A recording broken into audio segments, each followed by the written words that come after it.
Allô? Tu vas bien? Oui, ça va. Tu J'ai m'entends bien? sonné. Oui, avec le soleil. Je me suis tâtée, je voulais m'installer dehors pour faire le cours et après je me suis dit que j'allais pas voir l'ordinateur. Ok. Est-ce que tu as eu le temps de faire les devoirs que je t'avais proposés ou pas? Ouais, je me suis entraîné à l'oral parce que j'avais une évaluation vendredi Ok. Du coup, tu as pour pu la un peu voir commenter. et essayer de repérer par rapport à ces phrases-là ou t'as pas eu trop le temps quand même?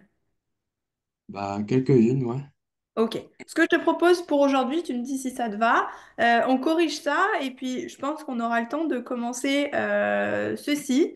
C'est un peu la même chose, mais un poil différent parce que je veux vraiment qu'on analyse sur ces phrases-là les champs lexicaux. Comment on peut repérer plus un champ lexical ou plus des mots en particulier. Et après, il y a quelques figures de style, mais c'est surtout des champs lexicaux qu'on peut trouver dans ces textes-là. Ça, c'est les choses que je peux te proposer pour aujourd'hui. Et si ma mémoire est bonne, au tout début, quand on avait commencé nos premiers cours, je crois que c'était ta maman qui m'avait demandé aussi de voir avec toi le paragraphe argumenté. Est-ce que c'est quelque chose que tu veux toujours qu'on voit ensemble ou pas? Bah, oui. Ok. Ce que je peux te proposer, c'est de préparer justement du coup un cours sur le paragraphe argumenté pour la prochaine fois. Comme ça, on essaie de conclure ça aujourd'hui et voir comment on avance sur ce texte-là pour aujourd'hui et débuter un peu le paragraphe argumenté. Le paragraphe argumenté, c'est surtout de la méthodologie que je vais pouvoir t'apporter. Et après, tu verras que c'est un petit peu aussi un développement qui tourne autour un peu, on va dire, de la dissertation. Mais je ne sais pas si tu as déjà entendu un peu le terme de la dissertation, et c'est un petit peu différent quand même parce que dissertation, tu fais beaucoup de choses. Tu as une question et tu le tournes autour d'une thèse et d'une antithèse, qui est un oui et un non et un développement, alors que le paragraphe argumenté, tu tournes autour de un seul paragraphe et une seule idée que tu développes. Mais je t'en parlerai un peu mieux, je vais préparer le cours là-dessus pour t'apporter la méthodologie la prochaine fois si ça te va. Ouais, ok, c'est bon. Ok, donc je reviens juste sur le cours là. Hop, du coup, je t'écoute pour la correction de ces figures de style. Qu'est-ce que tu peux dire pour boire une bouteille pour oublier? Euh,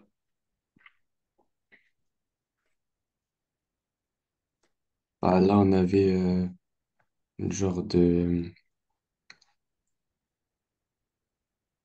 une métonymie. Très bien. Comment tu pourrais l'expliquer? Si tu l'as en analyse, on essaie de se focaliser bien sur, on repère la figure de style et toujours on essaie d'analyser un peu pour pousser le plus loin. Alors toi, c'est vrai, tu as encore le temps, hein, on est d'accord que tu es toujours en seconde, toi. Oui. Oui, donc c'est bien, tu as encore un an et demi, on va dire, un petit peu moins d'un an et demi pour bien te préparer. Donc si tu arrives déjà à repérer, c'est super. Maintenant, il faut essayer de pousser un peu l'analyse pour que dès maintenant, tu prennes bien l'habitude d'analyser et pour toi, l'année prochaine, ce soit plus simple. Donc, qu'est-ce que tu t'analyses quand tu dis c'est une métonymie? Comment tu peux l'analyser? Comment tu peux développer cette analyse de la métonymie? Bah, on remplace un mot, un groupe de mots par un autre, Ouais. mais Alors ça, qui est en sur la, relation. t'es sur la définition de la métonymie, mais si on l'analyse dans cette phrase-là, tu remplaces ce que tu viens de dire, mais avec les mots de cette phrase. Bah, boire une bouteille, elle est remplacée par souvent boire de l'alcool. Ok. Et puis, euh, elle est,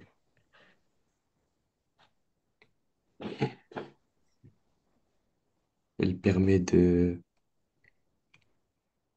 euh,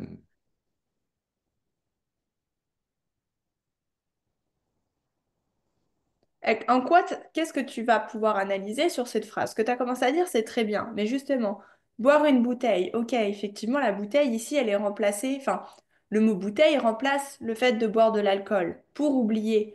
Est-ce que si ici la bouteille c'était de l'eau, on pourrait continuer de dire que c'est pour oublier? bah non, Non. Donc, il faut que tu analyses dans le sens où on sait que c'est une bouteille d'alcool parce que c'est un caractéristique, c'est pas avec un caractéristique d'oublier. Et c'est pas en buvant un verre que tu oublies. OK? C'est vraiment en buvant excessivement. Donc, une bouteille, voire peut-être plus. Et puis, on ne sait pas une bouteille de quoi. Si tu bois une bouteille de cidre et si tu bois une bouteille de vodka, c'est pas la même concentration d'alcool. Donc, tu vas pas être sous de la même manière.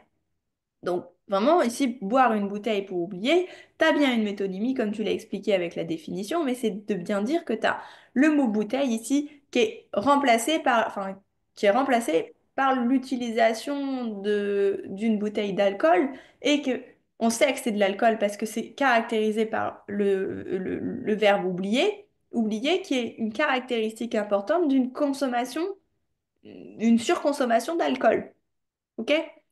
En fait, il faut Ouais. qu'on comprenne que ta métonymie ici, c'est une bouteille d'alcool, c'est pas une bouteille d'eau. L'eau, tu n'oublies pas, ok? Mais avec l'alcool, tu oublies. Donc, il faut bien qu'on comprenne que c'est le caractéristique de la bouteille d'alcool. Ok? Ok. Je t'écoute pour la 17.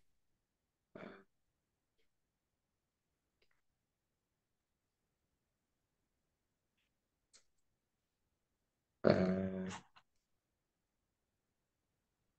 Là où commence la haine, finit l'amour.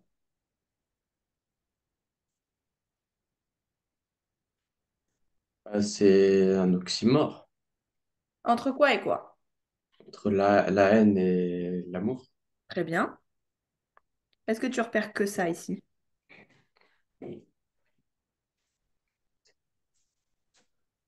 Euh,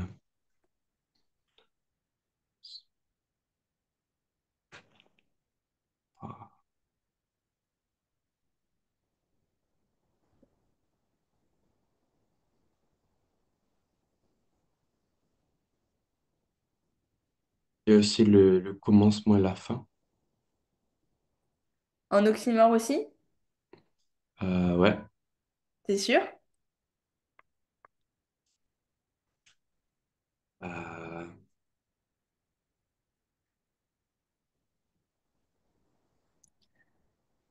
C'est quoi la différence, rappelle-toi, entre l'oxymore et l'autre chose qui est l'opposé de quelque chose? C'est quoi l'autre figure de style? l'antithèse. Ouais. C'est quoi la principale différence entre l'oxymore et l'antithèse? Bah, l'oxymore, c'est deux choses on peut quantifier et l'antithèse, bah, c'est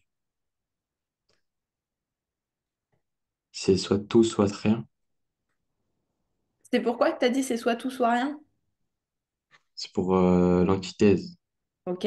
Mais du coup, oxymore, c'est quoi? Parce que pour les deux, tu m'as dit la même chose. Enfin, pour les deux, tu m'as dit antithèse, pour les deux choses que tu as dit. Ah non.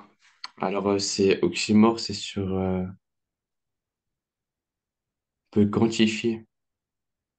Qu'est-ce que tu entends par on peut quantifier? Bah, ça peut être un peu ou beaucoup. C'est sur un degré. Ok, ok. Expliqué comme ça, je suis d'accord. Effectivement, l'antithèse, c'est soit c'est tout, soit c'est rien. Soit tu es dans ta cuisine, soit tu es dans ton salon. Tu peux pas être aux deux endroits en même temps. L'oxymore, bah c'est comme tu dis, tu peux le quantifier. Du coup, soit tu es un petit peu beaucoup, soit tu es un petit peu pas beaucoup. Ici, je suis d'accord sur la haine et l'amour. Tu peux avoir beaucoup d'amour pour quelqu'un, mais à la fois un petit peu de haine. Et c'est pas pour autant que tu n'aimerais pas cette personne. Tu peux avoir aussi beaucoup de haine et à l'intérieur de toi quand même beaucoup d'amour. Donc tu peux le quantifier comme tu le dis et donc on est d'accord que c'est une oxymore. Maintenant pour commence et fini, je suis pas d'accord. Est-ce que tu peux en même temps commencer quelque chose et au même moment où tu le commences, tu l'as déjà fini? Bah non. Ah bah non. Tu peux pas commencer et finir en même temps. Donc qu'est-ce que tu as ici? Ah, non, une antithèse. Ouais, une antithèse. T'as bien compris la différence entre les deux là? Ouais, c'est bon. Ok. Est-ce que tu vois autre chose? Euh, je crois pas. Il y a un dernier truc. C'est pas à toi que j'ai noté les... Ah non, c'est pas à toi. Ah si, il y a peut-être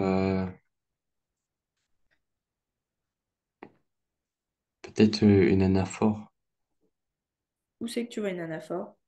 avec la et L apostrophe. Là où commence la haine, finit l'amour. Hmm, je sais pas si on... Enfin, moi, je la vois pas autant, mais on peut dire qu'il y a une répétition du son. Mais pour moi, je suis pas, on n'est pas à fond dans l'anaphore quand même.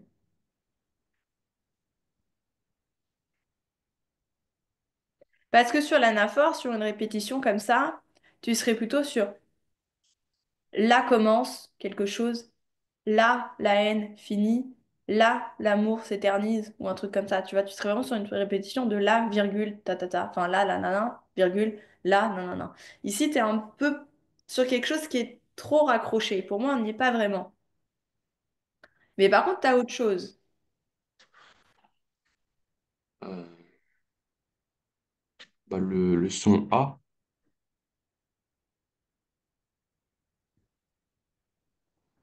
Comment tu l'analyserais ça? je sais pas. Pour moi, c'est pas sur l'analyse du son, là. T'es sur la syntaxe. Tu te souviens les figures de style de syntaxe? Bah, les- la ponctuation. L'élément de ponctuation ici peut t'aider à repérer ce que tu as.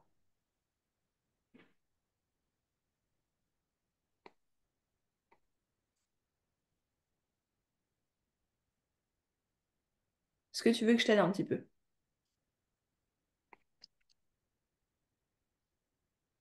Ouais, Tu veux que je t'aide un peu? ouais, je veux bien. Ok. Quelle est la figure de style où, tu sais, j'avais donné des exemples un peu du type Chloé prend une cuillère, Sacha prend une assiette. C'est deux choses qui sont différentes mais qui vont te ramener à un même élément. Pourquoi est-ce que tu vas aller chercher une fourchette? Pourquoi est-ce que tu vas aller chercher une assiette? L'un fait ci, l'autre fait ça. L'un pense à ci, l'autre pense à ça. Est-ce que tu te souviens, ce type-là, c'est quoi comme figure de style? Quand tu prends Euh, deux chemins un peu différents, mais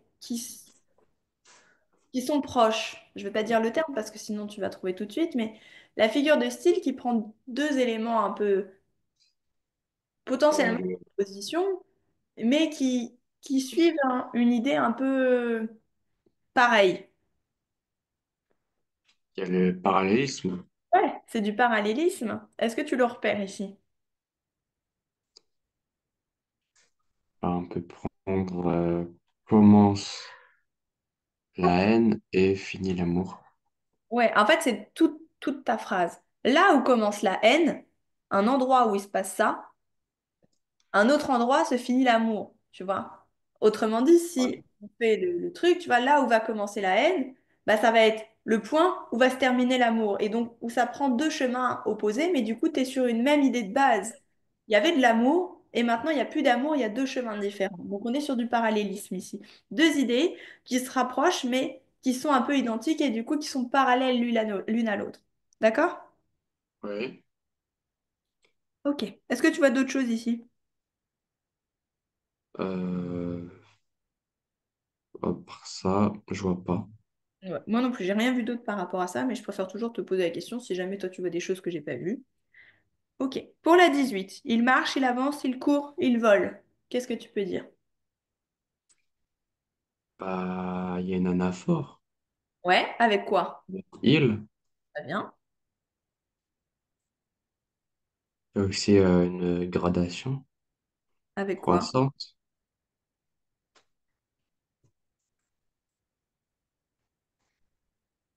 Marche, avance, court, vole. Ok. Est-ce que tu vois d'autres choses?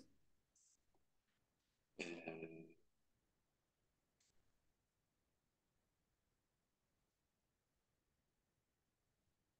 non, je crois que c'est tout.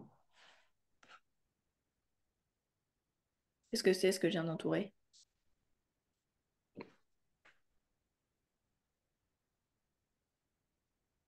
Tu vois ou pas? Ce que je viens d'entourer.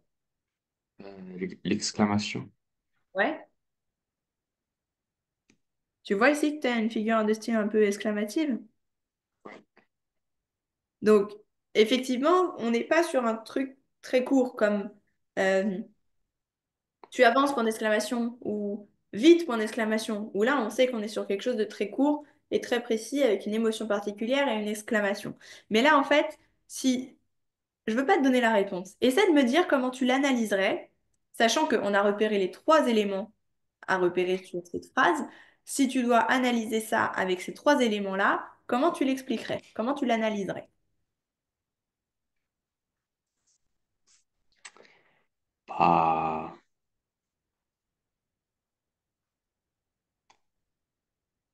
déjà, bah, l'exclamation, ça donne de l'émotion. Ok. Ça rend plus vivant le texte. Et ça permet aussi de hyper- hyperboliser la gradation. Et puis, Je me permets de te couper juste dans ce que tu dis. Tu peux pas utiliser le terme hyperbolisé ici parce qu'on n'a pas dit qu'on avait d'hyperbole. On n'est pas sur une exagération de quelque chose. Par contre, on est sur une gradation. Ok? Attention à pas confondre gradation et hyperbole. Hyperbole, tu es dans l'exagération d'une situation. Là, on n'exagère pas. On est sur de la croissance. Il avance un petit peu. Enfin, il marche. Puis il avance. Donc ça veut dire que potentiellement, il marche plus vite. Il court et il s'envole. Ok? Presque ça pourrait te décrire comment un oiseau va pour s'envoler. Donc, si c'est l'oiseau, tu es d'accord que t'es pas dans une hyperbole. C'est quelque chose de réel. C'est juste qu'on t'explique les étapes pour qu'il s'envole. Donc, attention, l'exclamation oui, elle te donne ce que tu as dit, mais encore une fois, attention parce que tu répètes juste la définition et tu fais pas avec l'application du texte. OK? Donc, c'est très ok. important et c'est très bien que tu saches, mais il faut faire une différence entre je connais ma définition et j'applique la définition avec les éléments que j'ai dans mon texte ici. Les éléments que tu as dans ton texte ici, tu peux parler de l'exclamation, ok? Mais pour moi, le mieux ici, c'est de parler de l'élément général. Qu'est-ce que tu vas voir d'abord en généralité ici? Plutôt l'anaphore ou la gradation? Tu vois que pour moi, c'est plus intéressant de commencer par dire que tu as une anaphore. Qu'est-ce que tu peux repérer? Qu'est-ce que tu analyses si tu dois parler juste de cette anaphore ici?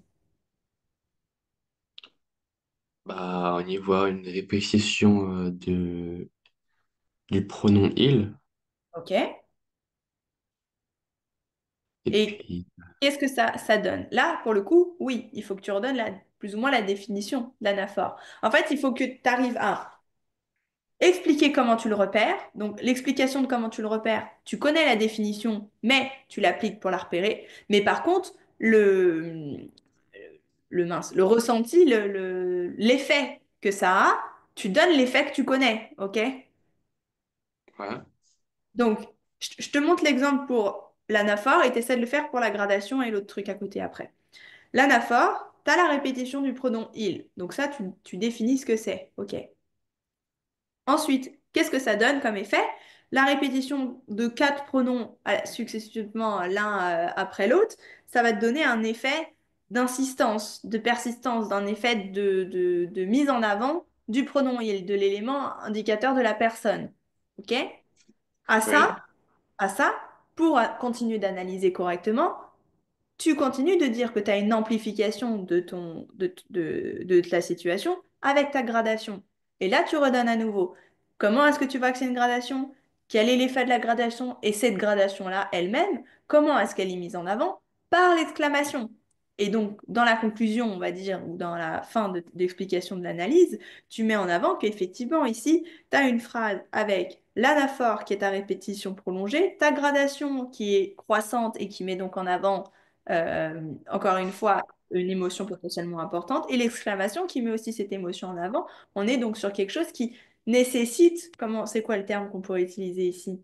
Euh, une attention particulière, ok? Toi, en tant que lecteur, quand tu lis ça, il avance, il marche, il avance, il court, il vole, ça a une émotion sur toi. Tu as la répétition, ça, t'as envie de savoir qu'est-ce qui se passe. Tu vois, tu as une attache sur cette phrase. T'es d'accord avec moi? ouais, Ok, tu me comprends mieux du coup comment on analyse ouais, et comment on met du coup en lien chaque élément qu'on analyse. C'est bon pour toi? ouais. Ok, on essaye avec la phrase suivante. Qu'est-ce que tu vois pour la 19? Euh,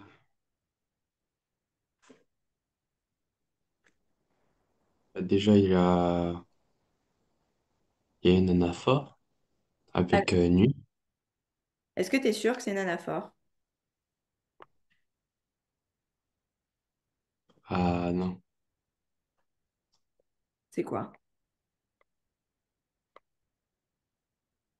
c'est une épiphore. Très Parce que bien. c'est en fin de phrase. Ouais. Épiphore. Et est-ce que c'est juste nuit? La nuit. La nuit. La nuit. La Ou alors nuit. dans la nuit. Oui, même dans la nuit, en fait.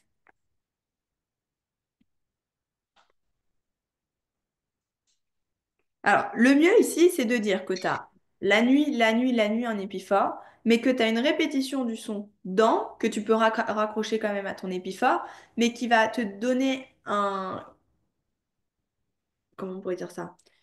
Une information supplémentaire et une insistance supplémentaire sur la situation, l'endroit, le lieu où se passe l'action. OK?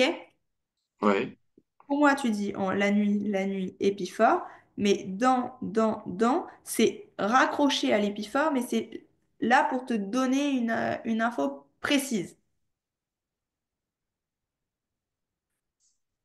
OK? ouais. Si tu devais pousser un peu plus loin l'analyse, pour moi, je vois pas forcément d'autres choses. Si toi, tu vois d'autres choses, tu peux me le dire.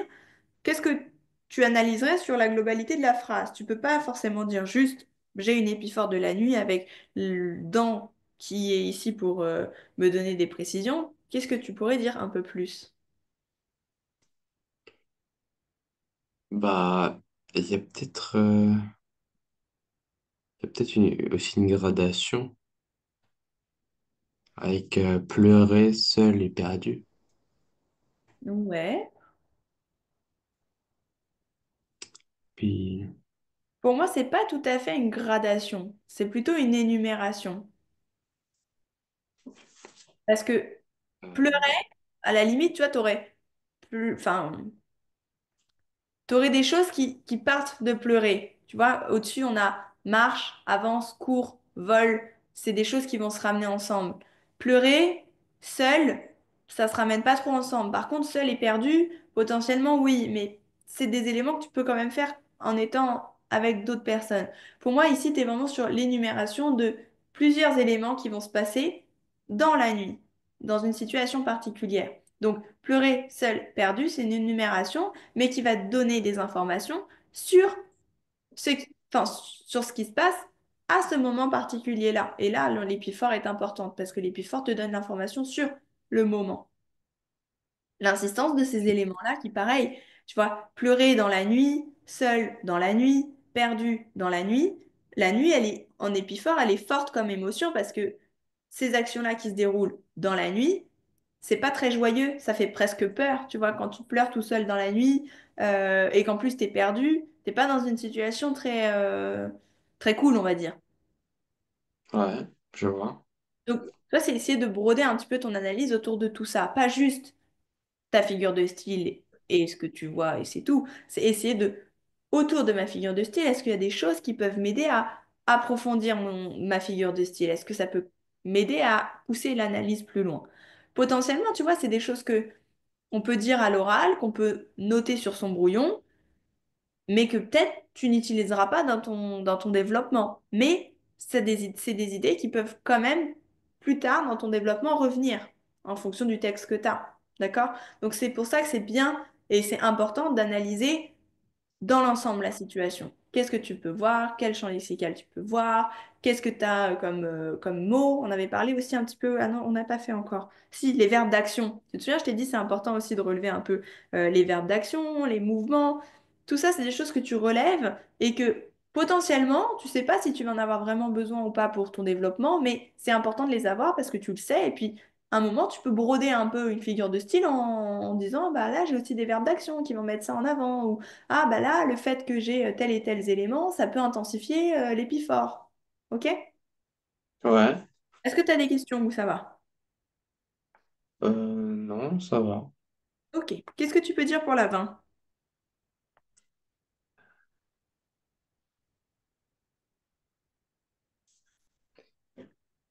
Bah, il peut y voir Aussi un parallélisme, Très bien. c'est qu'il y a une répétition avec la même structure. Ok. Essaie de me l'expliquer bien. Si tu dois citer, ton parallélisme, il est où? Tu le divises où? Il y a l'un rêve de richesse et l'autre aspire à la liberté. Très bien. Ok. Est-ce que tu vois d'autres choses ici?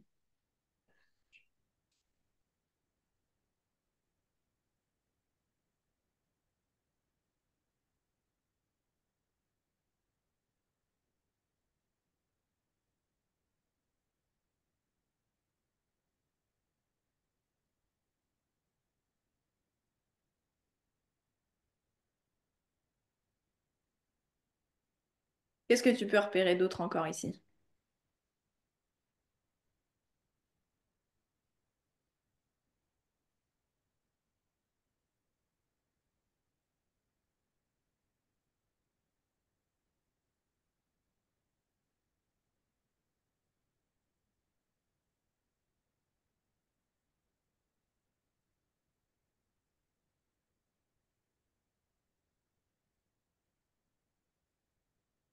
L'un rêve de richesse, l'autre aspire à la liberté. On a dit le parallélisme, ça met en avant deux idées qui vont potentiellement aller s'opposer. D'accord? On avait parlé de machin pense à ça alors que l'autre pense à ci, ou machin fait ça alors que truc va faire autre chose. Donc quand tu as un parallélisme, souvent, pas loin, tu as des éléments qui vont s'opposer un peu. Est-ce que tu arrives à voir ici des éléments qui pourraient s'opposer?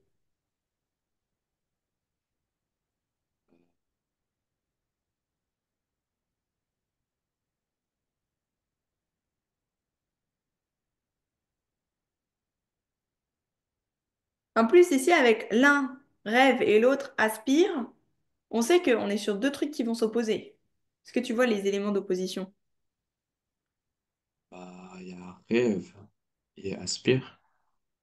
Rêve et aspire, c'est des synonymes plutôt. Tu penses à quelque chose, tu es sur une image de quelque chose. On n'est pas sur de l'opposition, aspire et rêve.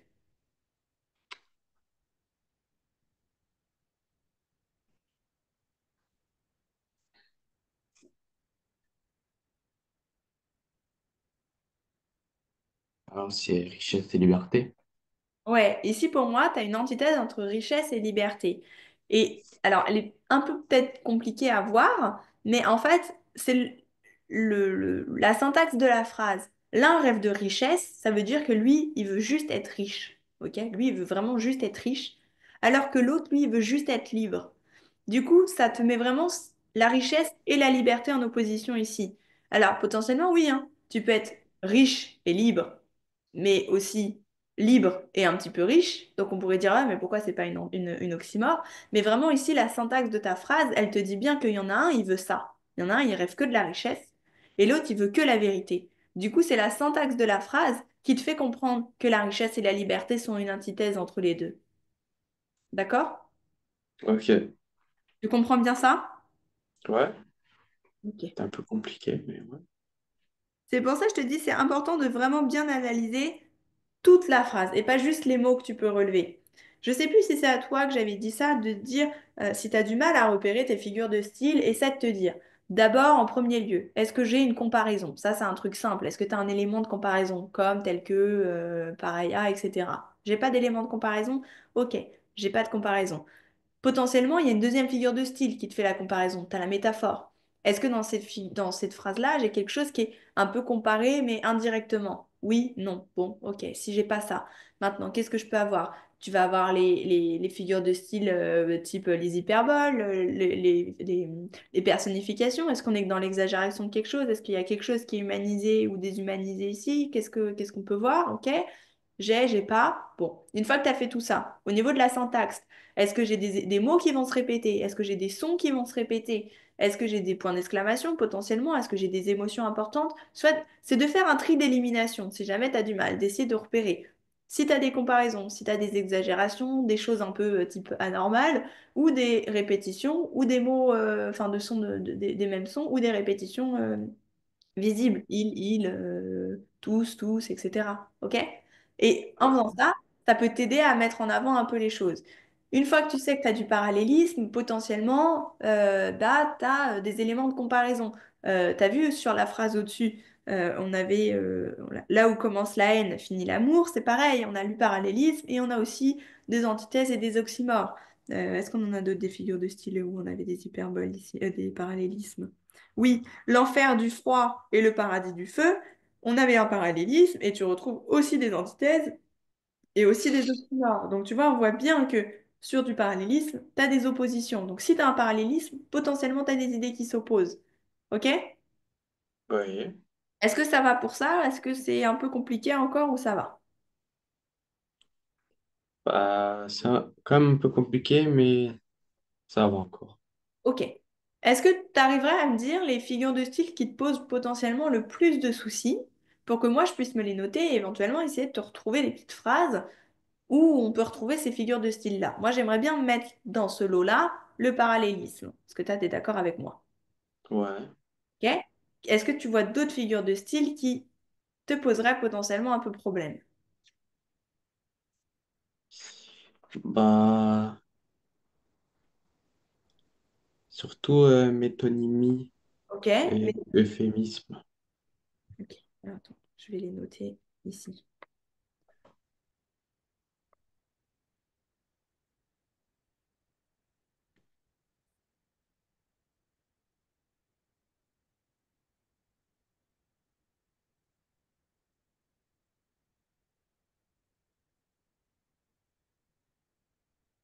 Ok, antithèse, oxymore, t'es sûr que ça c'est bon là-dessus? Ouais. Ok. Allitération, Ouais. épiphore, comparaison, métaphore, ça va? Ouais. Assonance, le reste c'est bon? Ouais, ça va. Ok, alors j'essaierai de te retrouver quelques petites phrases pour ça pour la prochaine fois. Ok. Pour la 21, qu'est-ce que tu peux dire?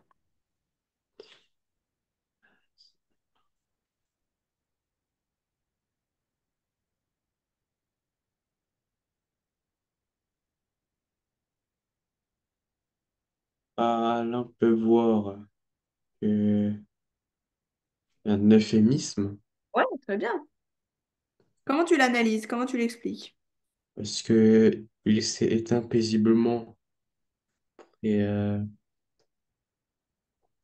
ça veut dire bah, il est mort. Ouais. Alors, attention, pareil, ce que tu dis, c'est pas faux, hein. Mais ton prof, il va s'attendre à ce que tu analyses et pas tu paraphrases.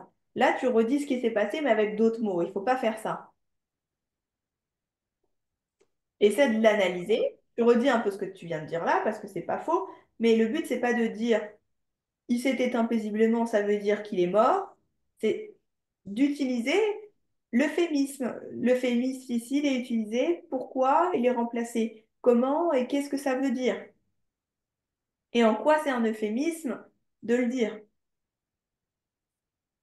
Bah, on a un euphémiste à et si non, il s'est éteint paisiblement parce que il atténue il atténue l'effet que avec des termes plus enfin moins violents Autrement dit, en il atténue la situation ou la compréhension de la mort d'une personne de manière plus douce. Mais c'est ce que tu as dit, mais c'est pareil, je te le formule un petit peu différemment, mais ce que tu as dit, c'est très bien. Ensuite, qu'est-ce que tu peux dire? euh,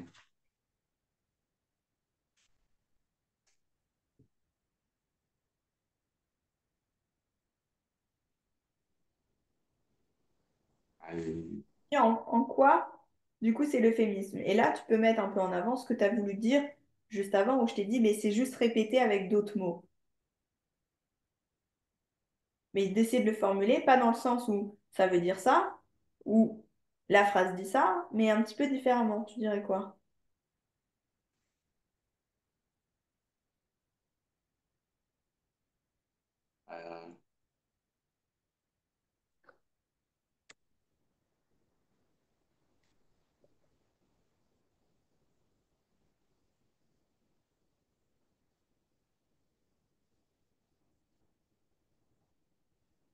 Tu veux que je t'aide ou pas? Je veux bien. Ici, Je une fois comprends. avec ce qu'on a déjà dit avant, simplement de dire que effectivement, tu as un euphémisme, tu as une atténuation de la situation qui est mise en avant pour du coup diminuer enfin pour atténuer ta phrase, la rendre plus douce et ne pas dire il est mort. Juste, tu peux dire ça, tu vois, c'est juste dire tu as une atténuation, mais du coup, tu atténues quoi? Ok? C'est vraiment important de dire qu'est-ce que tu atténues. Il s'est éteint paisiblement, on sait, tu l'as dit que ça voulait dire qu'il était mort. Mais tu atténues un petit peu le truc en disant il y a une atténuation par le fait qu'il s'est éteint paisiblement, dans un sous-entendu plus doux que si on dit il est mort. Ok? Comme ça, tu dis bien que tu as compris, mais tu l'expliques en quoi c'est vraiment un euphémisme. Est-ce que tu comprends bien ou pas? Ouais. Ok. C'est juste vraiment la différence entre tu as ton euphémisme, tu l'analyses et tu montres comment est-ce que tu vois que c'est un euphémisme. Et c'est ce qu'on a fait là avec ce que toi t'as dit juste avant, où t'as juste dit c'est atténué parce qu'il est mort et c'est plus doux. Il y a une petite différence quand même. Ok? Super. Qu'est-ce que tu peux dire pour la 22? Ouais.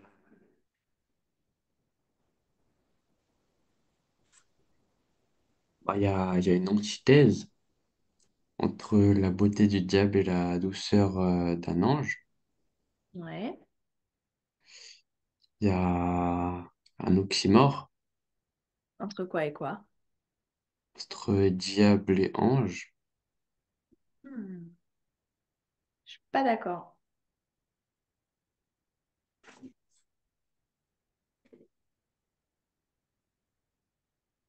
T'as dit deux choses. T'as dit l'antithèse et l'oxymore, mais pour moi, t'as mélangé les deux sur cette phrase-là. Et en même temps, il y avait du positif, enfin, il y avait des choses correctes, mais pas tout était correct. Si tu te focalises sur l'antithèse, t'as dit beauté du diable, douceur d'un ange. Est-ce que tu es sûr que c'est beauté du diable et douceur d'un ange, l'antithèse?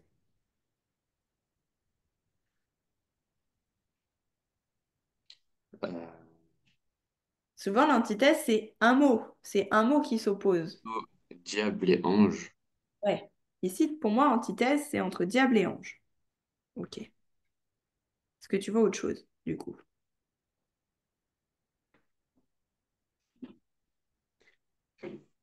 Euh,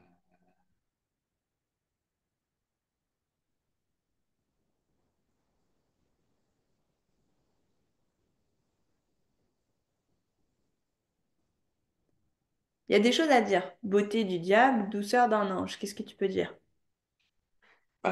c'est un oxymore. Là, t'as un oxymore. Entre quoi et quoi, du coup? Bah, beauté du diable et douceur un ange.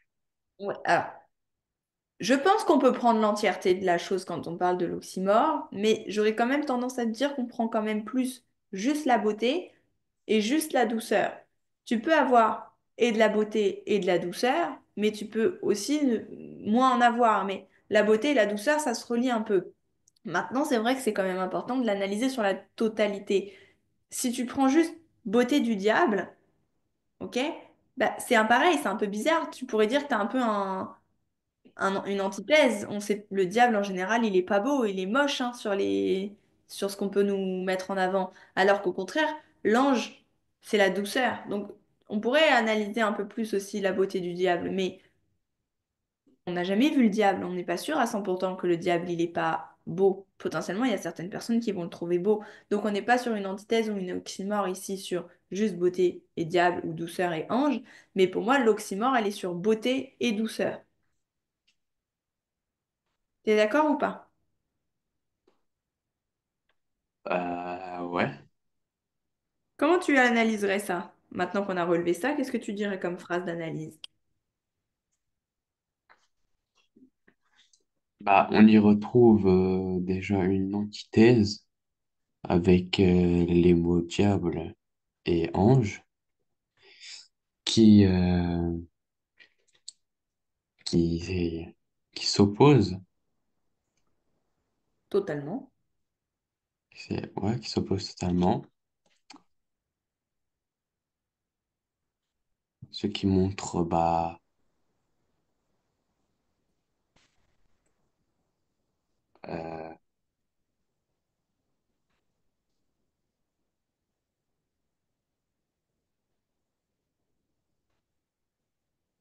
T'es pas obligé de faire forcément le lien entre l'antithèse et l'oxymore tout de suite, mais tu peux dire ce qui montre une opposition totale. De plus, où on remarque aussi, où il y a également la présence d'une oxymore. Tu vois, il faut que tu essaies de trouver le vocabulaire. Des fois, à l'oral, c'est un peu plus compliqué que quand ça vient sur ta copie, mais il faut qu'on s'entraîne à parler, quand on se dit qu'on fait de l'écrit, à parler comme si on allait l'écrire.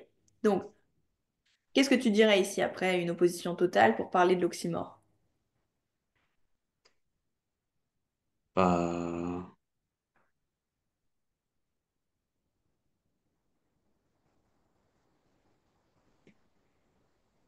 euh, Je t'ai fait des exemples de début de phrase. De plus, on remarque également, on voit aussi la bah, présence de.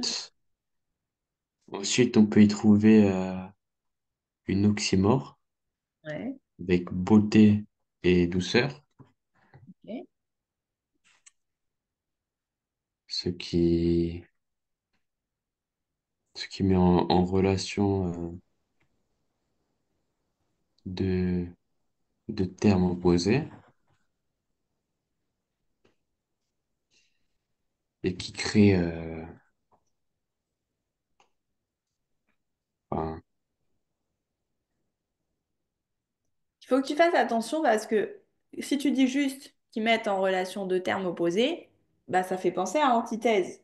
Nous, on a dit qu'on n'avait pas de l'antithèse, on avait qu'on avait de l'oxymore. Donc, de bien mettre en avant, de dire si tu veux dire ensuite, tu peux dire ensuite. Après, moi, je trouve que c'est plus joli de dire d'autre part ou autrement, ou on voit également, nan, nan, plutôt qu'ensuite. Mais si tu dis ensuite, ça passe aussi, ok? Donc, ensuite, on voit la présence d'une oxymore entre la beauté et la douceur, qui marque deux oppositions entre la beauté du diable et la douceur de l'ange, tu peux quand même le dire, et que certes, ce sont des éléments qui s'opposent dans cette phrase, mais qui sont rapprochés par cet aspect de, comme tu avais dit tout à l'heure, de quota, quand on t'a dit on pouvait le compter, enfin, on comptait de quantifié. quantifier. Cet aspect de quantification. La beauté et la douceur peuvent se marier. C'est des oppositions, mais c'est pas des oppositions totales. C'est une opposition ici dans la phrase, mais c'est pas des mots qui s'opposent à 100%. OK? Oui, Donc, bien faire la différence entre antithèse et oxymore quand tu l'expliques. Antithèse, opposition totale. Oxymore, opposition dans ta phrase avec des mots qui ne sont pas totalement opposés, mais qui ici s'opposent. D'accord? ok. Qu'est-ce que tu peux dire pour la 23? Le vent gémit, il crie, il fait du bruit dans la nuit. J'ai oublié fait.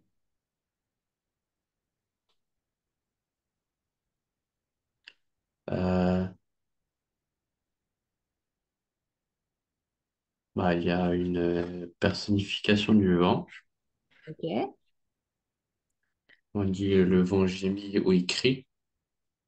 Ouais. Et puis, Il n'y a pas que gémit, il crie. Le fait du bruit aussi, ça l'humanise, hein. il y a aussi le son I, Ok, l'allitération en I. ok.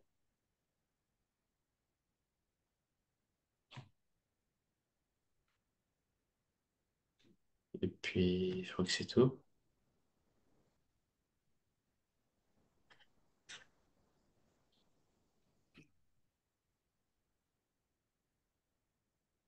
Est-ce que tu remarques d'autres choses?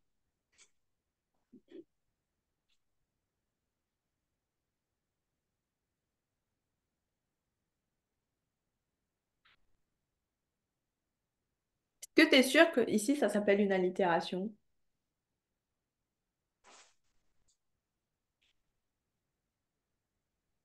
J'ai un doute. Euh, euh, Je vais vérifier. Je crois que c'est moi qui me trompe peut-être, mais j'ai un doute. Quand c'est en fin de phrase, allitération? Ah non, allitération. une assonance.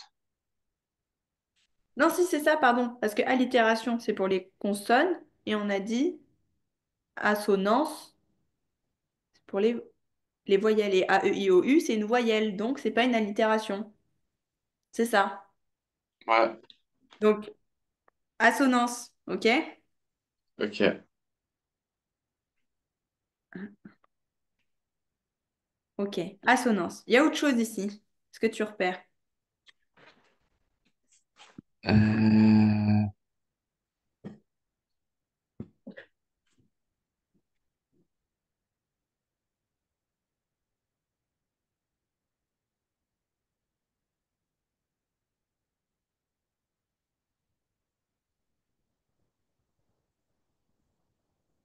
je vois pas. Le vent, il, c'est quoi? C'est quoi? Il crie, il fait du bruit. Qui c'est qui crie? Qui c'est qui fait du bruit? Le vent, Le vent. Donc, ici, t'as quoi? Le vent, il. une répétition, Ouais. Qui s'appelle comment? une anaphore. Très bien. Alors ici, c'est un petit peu particulier parce qu'effectivement, tu n'as pas l'anaphore dans le sens il gémit, il crie, il fait du bruit, mais tu as le vent, il et il. Comment tu analyserais ça? Euh, Bah, c'est la répétition du même, d'un même sujet qui insiste sur l'effet du vent sur bah, l'effet du vent qui fait du bruit. Ouais. Alors, c'est pas que l'insistance sur le fait que le vent fasse du bruit, mais qui insiste effectivement sur le pronom, sur le vent et sur les actions du vent. De plus, du coup, ton vent, on sait qu'il est personnifié. Et du coup, si tu d'analyse, la personnification, tu dis quoi dans l'analyse? Bah, le vent est humanisé avec les verbes d'action, avec gémis, cri et bruit, Très bien. qui Et si tu mets en lien du coup avec l'assonance qu'on a, tu dis quoi? bah, l'assonance amplifie l'effet du bruit du vent avec le son I. Ok, alors il y a juste un truc où je suis pas d'accord 100%. L'assonance, elle amplifie pas. L'assonance, elle atténue. L'allitération, elle l'amplifie. Tu te souviens l'exemple, je crois que c'était les serpents qui sifflent sur... je sais plus c'était quoi l'exemple que j'avais donné. Attends, je dois l'avoir là. Euh, Pour l'allitération, pour qui sont ces serpents qui sifflent sur vos têtes? L'allitération, la consonne, elle est là pour mettre de la musicalité, pour créer une répétition et pour accentuer ton son. Pour qui sont ces serpents qui sifflent? Tu vois, c'est pas forcément très joli, ça t'impacte un peu ta phrase. Alors que l'assonance, elle est là un peu pour adoucir. L'exemple que j'avais donné, c'est tout m'afflige et me nuit et conspire à me nuire. Tu avais la répétition du son E, du son UI à la fin. Euh, et ici, c'est un peu la même chose. Le vent, j'ai mis. Il crie, mais tu vois, à chaque fois, le il est là quand même pour adoucir ce qui va se passer.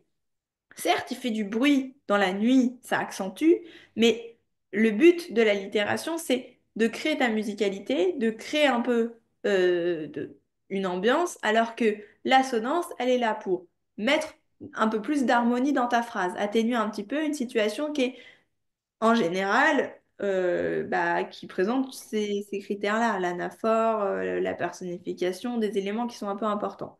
Ok? Oui. T'as bien compris comment on analyse ça? Ouais. Il y a une dernière chose que tu peux mettre en avant ici. Est-ce que tu remarques? C'est un peu en rapport avec la personnification et justement, quand tu l'analyses autour de la personnification et des effets que ça pourrait donner.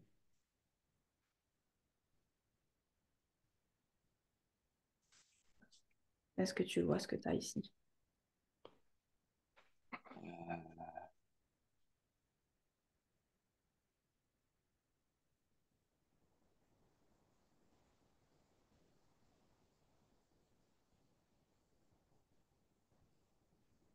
Le vent gémit, crie, fait du bruit.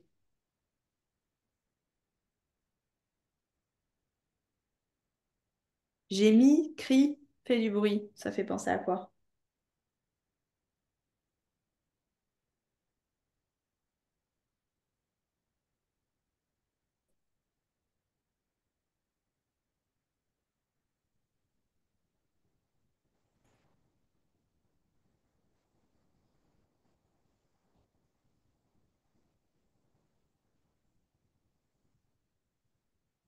Tu sais ou pas? C'est plus. Ici, tu as une gradation. Il gémit, il crie, il fait du bruit. Tu as une accentuation de la situation. Tu gémis, tu cries, tu fais du bruit. Voire, on pourrait même dire qu'on énumère les éléments qui se passent ici, mais pour moi, on est quand même. Le vent, il gémit. Il gémit tellement fort qu'en fait, c'est pas un gémissement, c'est un cri. Et il fait du bruit. Ok, tu es sur une accentuation quand même de ce qui se passe. D'accord? Oui. Donc, dans ton analyse, une fois que tu as dit tout ce que déjà on a dit, si tu veux ensuite parler de la gradation, tu peux la raccrocher à ta personnification parce que gémit, crie et fait du bruit sont les éléments qui personnifient le vent. Cette personnification ici est davantage mise en avant avec la gradation et on analyse quels sont les effets de la gradation. Ça met en avant euh, les effets qui peuvent se produire ici. Ça accentue les actions. Et tu peux utiliser, du coup, à ce moment-là, l'assonance pour dire que tu atténues. Tu vois, on parle d'accentuation sur plein de choses, mais on a quand même des éléments qui peuvent atténuer. D'accord? Ok.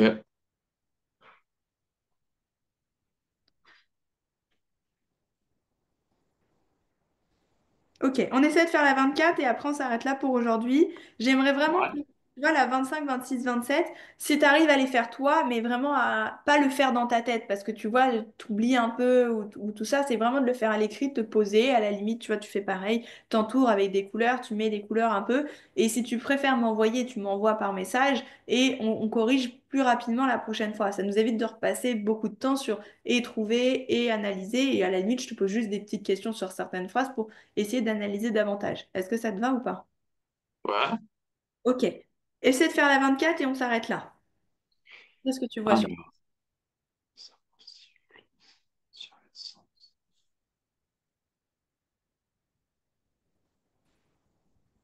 déjà là, on a une allitération Très bien. avec le son S Ouais.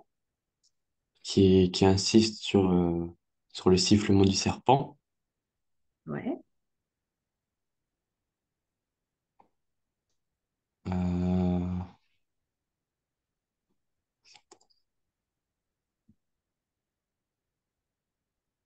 Est-ce que tu peux dire d'autres choses ou pas?